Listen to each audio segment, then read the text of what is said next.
മുത്തങ്ങ സമരവുമായി ബന്ധപ്പെട്ട കേസിൽ വിചാരണ കോടതിയുടെ വിധിക്കെതിരെ ഹൈക്കോടതിയെ സമീപിക്കാൻ തീരുമാനിച്ചിരിക്കുകയാണ് CBI. കേസിൽ ഉൾപ്പെട്ട ഭൂരിപക്ഷം പ്രതികളെയും വെറുതെ വിട്ട കൽപ്പറ്റ സെഷൻസ് കോടതി വിധിയെ ചോദ്യം ചെയ്തുകൊണ്ട് അപ്പീൽ നൽകാനാണ് CBIയുടെ നീക്കം. പോലീസ് ഉദ്യോഗസ്ഥനായ അബ്ദുൾ സലാമിനെ കൊലപ്പെടുത്താൻ ശ്രമിച്ചുവെന്ന കേസിൽ പ്രതികൾ നൽകിയ അപ്പീൽ പരിഗണിക്കുന്നതിനിടെയാണ് CBI ഇക്കാര്യം ഹൈക്കോടതിയെ ഔദ്യോഗികമായി അറിയിച്ചത്. ഇതേ കേസിൽ ശിക്ഷിക്കപ്പെട്ട ആദിവാസി ഗോത്ര മഹാസഭാ നേതാവ് M. ഗീതാനന്ദൻ ഉൾപ്പെടെയുള്ള 4 പ്രതികൾ സമർപ്പിച്ച അപ്പീൽ ഹൈക്കോടതി ഫയലിൽ സ്വീകരിച്ചിട്ടുണ്ട്. തങ്ങൾക്ക് ലഭിച്ച ശിക്ഷ മരവിപ്പിക്കണം എന്ന പ്രതികളുടെ ആവശ്യത്തിന്മേൽ വാദം പൂർത്തിയാക്കിയ കോടതി വിധി പറയുന്നതിനായി മാറ്റിവെച്ചു.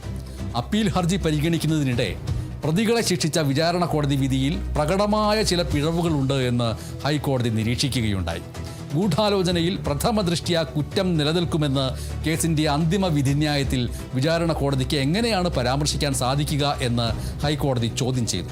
വിചാരണ കോടതിയുടെ വിധിന്യായം അതീവ സൂക്ഷ്മതയോടെ വിശദമായി പരിശോധിക്കേണ്ടതുണ്ട് എന്ന് വ്യക്തമാക്കിയ ശേഷമാണ് ഹൈക്കോടതി അപ്പീലിൽ വിധി പറയാൻ മാറ്റിവെച്ചത്.